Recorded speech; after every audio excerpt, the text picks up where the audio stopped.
इस कार्यक्रम के प्रायोजक हैं कृषि एवं किसान कल्याण मंत्रालय, भारत सरकार। हर जोखिम से निकल कर फसल आए, सुरक्षित हो जाए। फसल बीमा से हर किसान अब आत्मनिर्भर हो जाए। संकट के समय प्रधानमंत्री फसल बीमा योजना किसानों के लिए वरदान है। अब सूखा पड़े या बाढ़ आ जाए कोई डर नहीं, अब ओले पड़े या कीट पतंगे फसल खा जाए कोई फिक्र नहीं, क्योंकि हमने लिया है प्रधानमंत्री फसल बीमा। बुआई से फसल कटाई तक हर जोखिम का दावा, न्यूनतम प्रीमियम पर अधिकतम भुगतान का वादा। योजना से हर साल जुड़ रहे हैं 5 करोड़ से ज्यादा किसान। अब आपकी है बारी। नजदीकी कृषि कार्यालय, सहकारी समिति, बैंक शाखा, अधिकृत बीमा कंपनी या जन सेवा केंद्र में स्वेच्छा से करा सकते हैं पंजीकरण। फसल बीमा पोर्टल या फसल बीमा ऐप द्वारा भी कराया जा सकता है पंजीकरण। प्रधानमंत्री फसल बीमा योजना, आपकी फसलों का संपूर्ण सुरक्षा कवच। कृषि एवं किसान कल्याण मंत्रालय, भारत सरकार। कार्यक्रम किसान वाणी सुनिए सब बाण भैया ने रिसाले भाई की राम राम। कार्यक्रम किसान वाणी और इसमें भाई हम चर्चा करेंगे कि भी जो राष्ट्रीय कृषि विकास योजना है इस बारे में। किसान भाई न्यू जाना है कि जो सरकार है उनके फायदे के लिए, किसानों के लिए जो है ना कई डाल की योजनाएं चलाती रहे समय समय पे, और किसान भाइयों ने भी भाई ज़्यादा से ज़्यादा जो है ना इन योजनाओं का लाभ उठाना चाहिए। क्योंकि अगर भाई जो किसान है इन योजनाओं का लाभ उठावेगा तो देखो भाई जरूरी जो है ना उसका फ़ायदा होगा। और इस फायदे के लिए भी जो है ना इस बार भी जो है ना हम चर्चा करें जिस तरह की जो राष्ट्रीय कृषि विकास योजना है, यानी कि खेती का विकास किस ढाल हो। सरकार भी न्यू चावा है कि भी जो हमारे किसान हैं उनकी जो खेती बाड़ी है उसमें ज़्यादा से ज़्यादा जो है ना किस तरह वो फ़ायदा उठा सका है। तो भाई ये जो योजना है राष्ट्रीय कृषि विकास योजना, इसकी शुरुआत भाई जो हमारी केंद्र की सरकार है उसने 2007 में शुरू करी थी। और उसका जो उद्देश्य भी यही रहा है कि जो भाई इस योजना के माध्यम से जो हमारा खेती का जो दायरा है और सतत विकास करना और उसको प्रोत्साहित करना, साथ साथ में जो हमारी भारत की जिस तरह जाना है कि जो अधिकतम जो आबादी है भाई वो गाँव में रहा है और जो ग्रामीण अर्थव्यवस्था है उसका अच्छी ढाल विकास हो, इस चीज़ को बढ़ावा देने के लिए राष्ट्रीय कृषि विकास योजना की शुरुआत करी गई थी। क्योंकि भाई अगर किसानों की आर्थिक स्थिति में सुधार होगा तो भाई देखो वो मजबूत बनेंगे और इससे जो है ना उनकी आमदनी भी बढ़ेगी। क्योंकि कई बार न्यू भी जाना है कि भाई जो राष्ट्रीय कृषि विकास योजना है इसका उद्देश्य भी यही है कि जो हमारे राज्य है उनमें कृषि और उससे संबंधित जो क्षेत्र है भाई उसका समग्र विकास करना इसका मुख्य उद्देश्य है। और क्योंकि सरकार भी भाई इसमें जो है ना पैसे का सारा अलावा है उन्होंने वित्तीय सहायता दे है। और ये योजना खेती और उससे संबंधित जिस तरह के जो उद्योग है या सार्वजनिक निवेश को बढ़ावा देने के लिए या अपना जो निजी क्षेत्र है उसमें भागीदारी को प्रोत्साहित करने खातिर ये सुनिश्चित करा जाए है कि जो किसान है और या अन्य हितधारक है जो भाई कृषि विकास का उनको लाभ मिला है। क्योंकि भाई इसकी कई डाल की जो है ना फायदे भी रहे हैं। किसान भाई न्यू जाना है कि भाई एक तो इसमें सबसे बड़ा फायदा ये है निवेश में सहायता मिला है। जो राष्ट्रीय कृषि विकास योजना है इसमें जो हमारा सार्वजनिक निवेश है उसको बढ़ावा देने खातिर राज्यों को जो है ना वित्तीय सहायता प्रदान करी जाए और भाई जो इसमें जो बुनियादी ढांचा है उसका विकास करा जाए और अनुसंधान है या विकास जैसी गतिविधियां हैं और उनकी जो ताकत है निर्माण की उसको जो है ना भाई आगे की तरफ बढ़ाया जाए। तो किसान भाई इस चीज़ का बुरा फायदा उठाना चाहिए उन्होंने। और भाई जो प्रोत्साहन राशि है इसका अगर हम जिक्र करें तो भाई यह योजना राज्यों को महत्वपूर्ण भाई कई कृषि सुधार करने के लिए प्रोत्साहित करी गई है। कृषि विपणन प्रणाली का इसमें विकेंद्रीकरण होगा।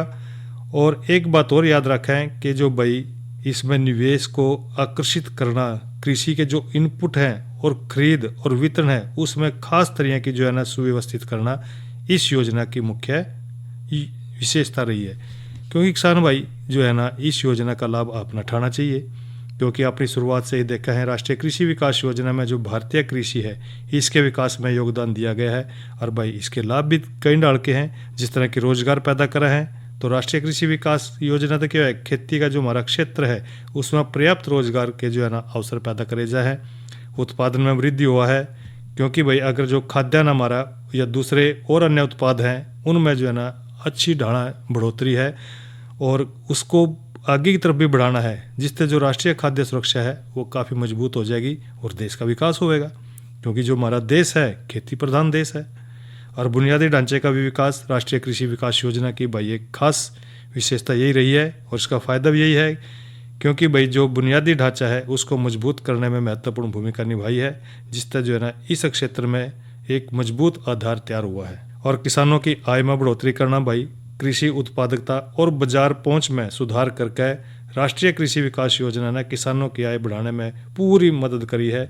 इस उनका जीवन जो है ना, जो जीवन जीने का जो स्तर है पहले तो जो है ना बेहतर हो गया, इसका ये भी फायदा रहा है। और ये कार्यक्रम जिस तरह के टिकाऊ कृषि पद्धति है उनको बढ़ावा देवा है, जिससे जो है ना प्राकृतिक जो संसाधन है उनका संरक्षण भी हुआ है।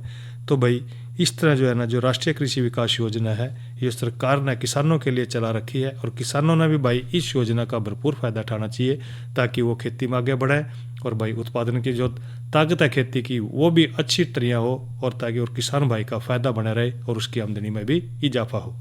तो यह तो हमने बात करी कि भाई जो राष्ट्रीय कृषि विकास योजना के है। और भाई ये जो है ना किसान भाई कई बार नहीं देखा है कि क्योंकि तो मौसम थोड़ा सा साफ रहने लग गया, क्योंकि भाई अगर हम इसमें मौसम का जिक्र कर लें तो किस तरह रहेगा, क्योंकि जो आज का अधिकतम तापमान का जिक्र करें तो भाई वो रहा 33 डिग्री सेल्सियस, न्यूनतम तापमान 26 डिग्री सेल्सियस और कल ना जो है ना भाई अधिकतम तापमान रहने की संभावना है 34 डिग्री सेल्सियस और न्यूनतम तापमान भाई 26 डिग्री सेल्सियस रहने की संभावना है। और भाई मौसम आमतौर पर खुश्क रहेगा। और कल का जो हमारा कार्यक्रम है वो है कार्यक्रम अन्नदाता, और अन्नदाता कार्यक्रम में हम जो है ना बात करेंगे एक तो भाई जिस तरह किसान भाई देखे हैं कि समय समय पर जो जानकारी भाइयों के लिए दी जाए वो काफ़ी फायदेमंद रहा है। तो कल हम बात करेंगे पशुओं में आंतरिक परजीवियों की रोकथाम के बारे में। आज की नसीहत में हम बात करेंगे संसाधन संरक्षण तकनीक द्वारा फसल उत्पादन कैसे लेना है, और साथ में जानकारी देंगे भाइयों ने जीवनाशक रसायनों के चुनाव में सावधानियां कौन कौन सी आपने रखनी है। इन बातों लेकर कल का कार्यक्रम रहेगा हमारा अन्नदाता। और अब जो है ना कराएंगे भाइयों का मनोरंजन। अब सुनेंगे पहला ये लोकगीत। अरे बड़े मेहनती लोग लुगाई, दूध दही का खाना, कुदरत जिसका रूप समारे वो मारा हरियाणा रे। बड़े मेहनती लोग लुगाई, दूध दही का खाना, कुदरत जिसका रूप समारे वो मारा हरियाणा।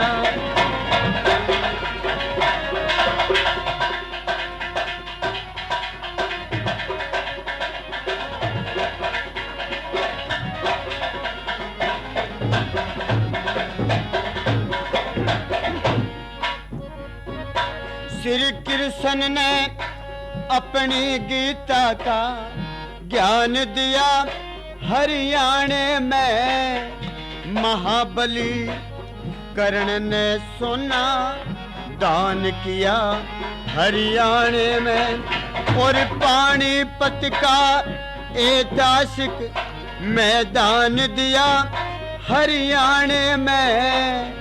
देश के ऊपर जान देनिया जान दिया हरियाणे में। और इसके बीरा ने सीखा पग पग पे खून बहाना, कुदरत जिसका रूप समारे वो महारा हरियाणा।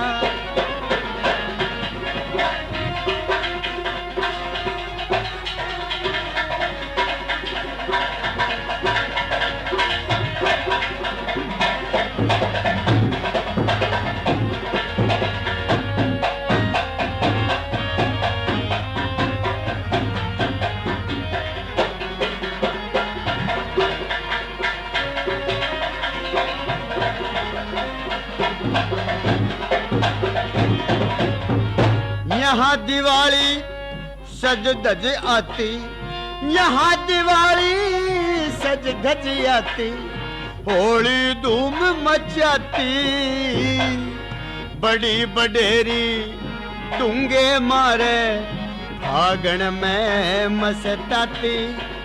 और सामन ढोल बजाता आवे पींग गगन में जाती, बाज उठे रमजोल हूर जब भर के पानी लाती, और कस के गाती मार चले जुत हो सा जल गिर काना। कुदरत जिसका रूप समारे वो मारा हरियाणा।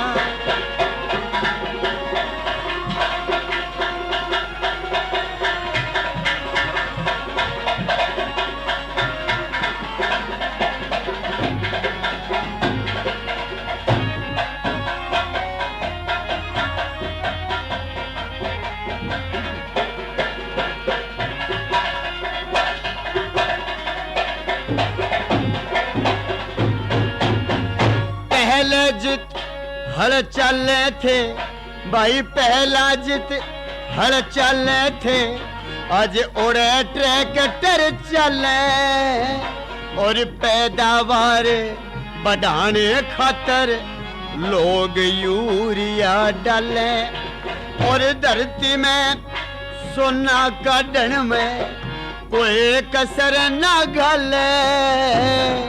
नचे मन का मोर देख फसला के तकते हले, और छुक छुक पंप चलता दिखे यू पानी भरा समाना। कुदरत जिसका रूप समारे वो मारा हरियाणा।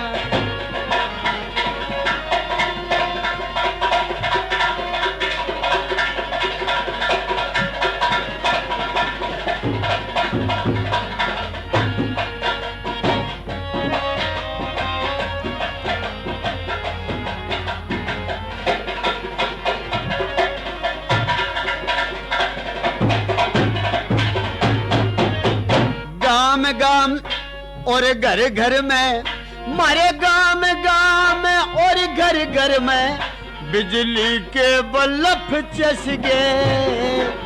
जनो राम के बाण छूट गए, अंधियारे न डस गए, और ले सरकारी मदद गरीबा के उजड़े घर बस गए। शिक्षा के बादल गिर गिर के चारों ओर बरस गए। मिला बीमारा नैरो थक में बढ़िया ठोर ठिकाना। कुदरत जिसका रूप समारे वो मारा हरियाणा। और बड़े मेहनती लोग लुगाई दूध दही का खाना। कुदरत जिसका रूप समारे वो मारा हरियाणा। और भैया ना ये तो सुनी रागनी गायक कलाकार थे रामकुमार वर्मा। अब जो है ना भाई चर्चा कर लें कि सूत्रकृमि यानी भाई नीमेटोड प्रबंधन में मिट्टी की जांच का क्या महत्व रहा है।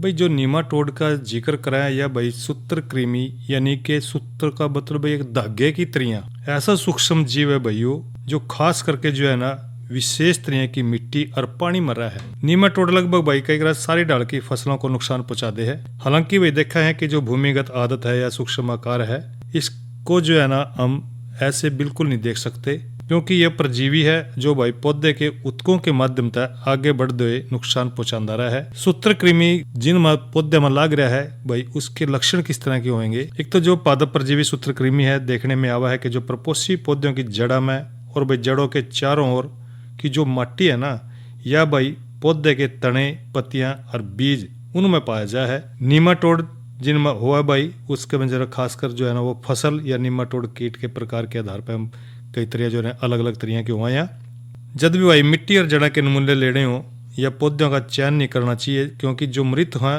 उनके इन पौधों से संबंधित जो सूत्रकृमि है आबादियाँ पहले से ही कम होना शुरू कर दे है।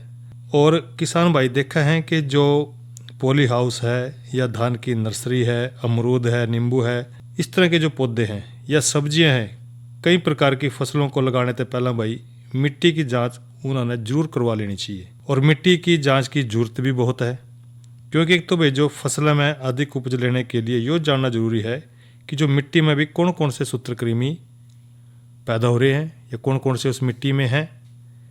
समस्याग्रस्त जो माटी है सही समय पर उसका उपचार करना बड़ा जरूरी हो जाए। मिट्टी की जांच के आधार पर या भाई कई फसल के अनुसार उसका प्रबंध करना चाहिए। कई बार देखा है कि भाई उसमें कौन सी बीमारी है, इस बात का जब भी पता लगेगा भाई जब हमने उस मिट्टी का नमूना लेना है। और कब लेना चाहिए?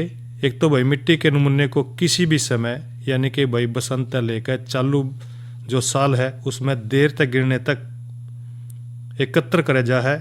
बढ़ते मौसम में कई बार देखा है कि वे जो मिट्टी के नमूने हैं वो अन्य समय पर लिए गए नमूने की तुलना में नीमाटोड का पता लगाने का एक बेहतर मौका हो सका है।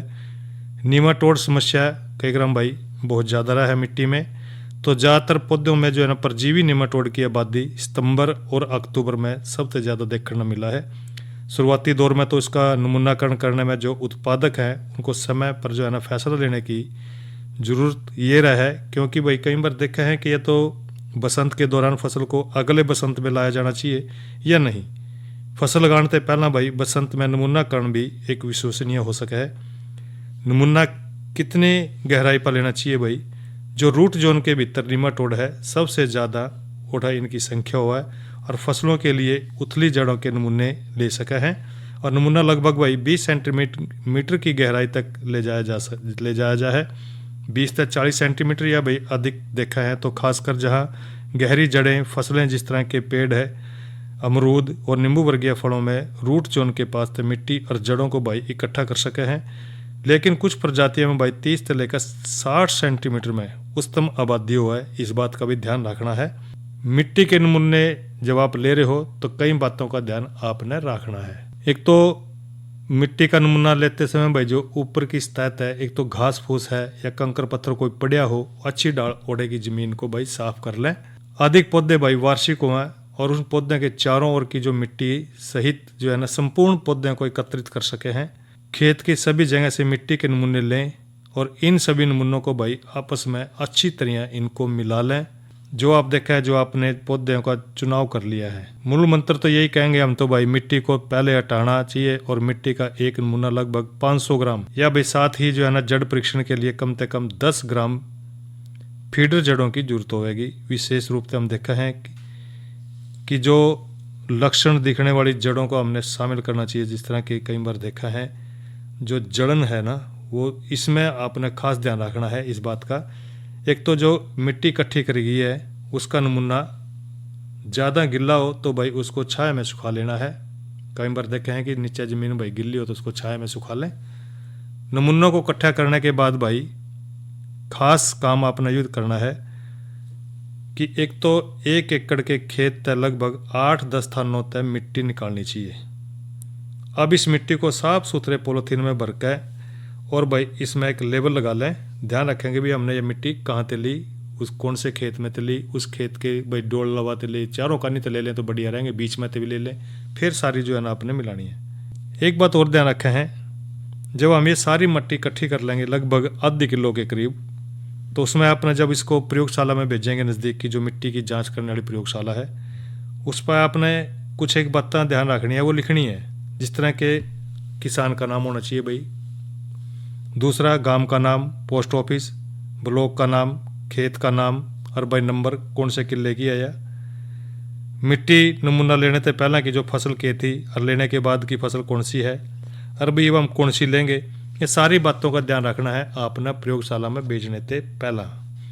तो भाई आप ये सारी बातें लगा के जब आपकी मिट्टी की जाँच हो जाएगी तो नज़दीक का जो हमारा कई क्रम भाई कृषि संस्थान है जहाँ पर ये मिट्टी जो है ना जांच करी जाए प्रयोगशाला, उसमें लेंगे तो आपको वो जो बातें लिखी हैं, पता लिखा है, आपको सूचना दे देंगे, कार्ड भी बना देंगे और आपके पास आ जाएगा। फिर अपना पता लग जाएगा कि हमारी मिट्टी में कौन कौन से पोषक तत्व मौजूद हैं और किन की कमी है, कौन सी फसल हमने लेनी है और कौन सी नहीं लेनी। क्योंकि भाई जो मिट्टी की जाँच के आधार पर हम पता लगा सका है कि भाई हमने उस खेत में कौन सी फसल ले सका है।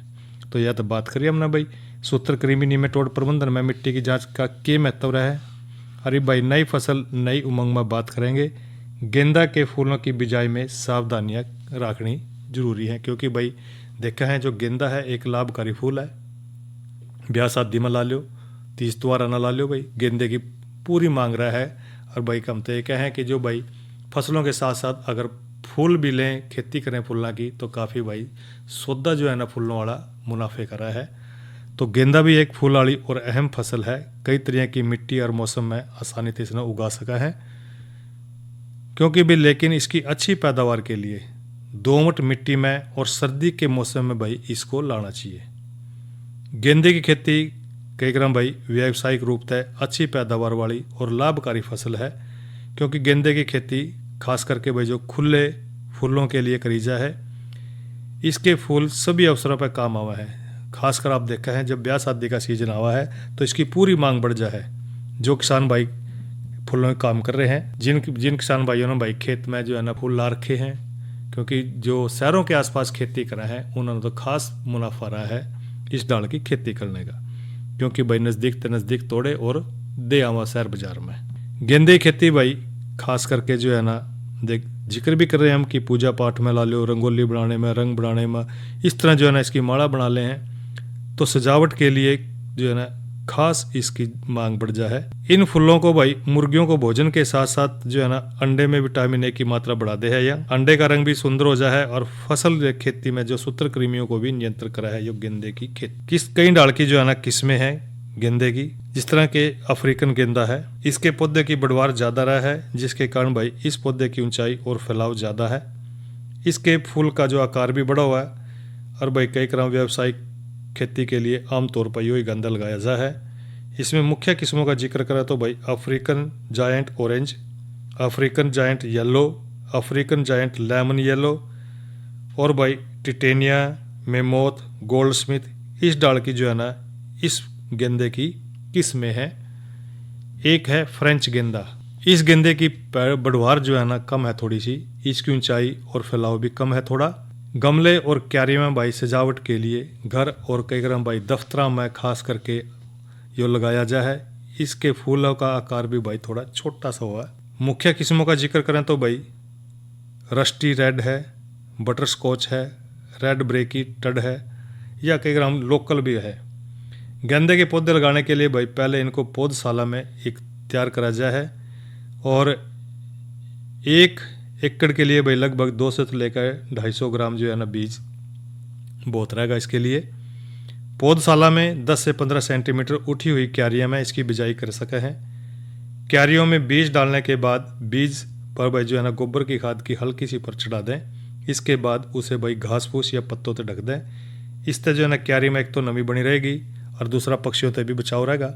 इसके बाद भाई जो है ना क्यारी में बना के नमी राखनी है नमी।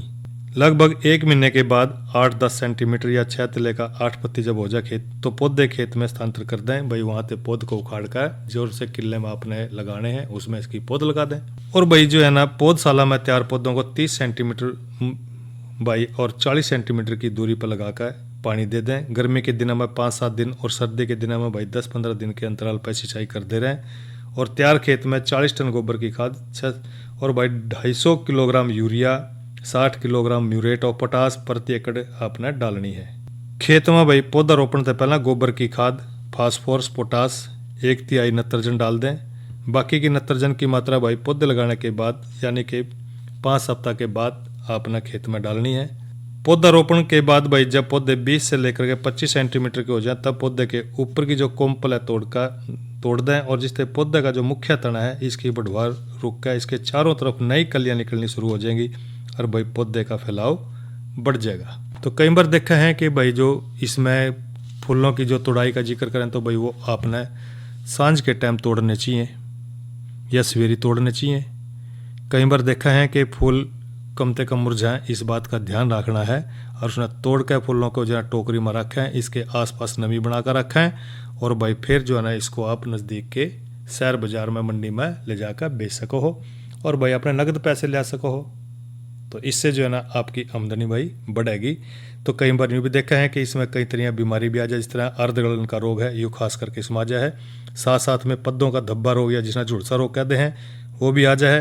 तो इसकी रोकथाम के लिए भाई डाइथेन M45 के 0.2% घोल का 15-20 दिन के अंतराल पर छिड़काव करना न भूलें। तो भाई जिस तरह आपका जो गेंदा है उसकी फसल बढ़िया रहेगी और भाई आप इसको ले जा करके मंडी में बेच कर अच्छा मुनाफा कमा सको हो। और भाई जिक्र कर लें थोड़ा सा जानकारी दे भैया ने किसान कॉल सेंटर की। किसान कॉल सेंटर का नंबर है भाई 1551। इस नंबर पर भाई किसी समय बात करके आप अपनी खेती संबंधी समस्याओं का समाधान पा सका है।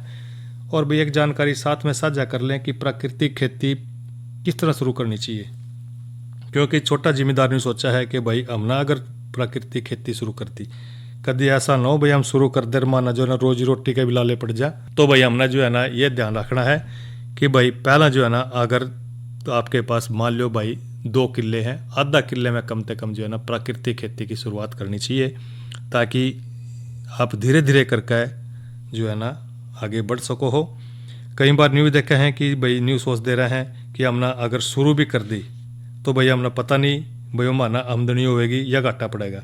तो अपने खेत के भाई इतने हिस्से में पूरी तरह से रासायनिक खाद और कीटनाशकों का प्रयोग आपने बंद करना है, परंतु ये ध्यान रहे केवल यूरिया इत्यादि का प्रयोग बंद कर देने से काम नहीं चलेगा, बल्कि भाई उससे तो कई ग्राम उपज घटेगी। इसके साथ साथ जो प्राकृतिक खेती के जो दूसरे सारे उपाय हैं वो करने हैं।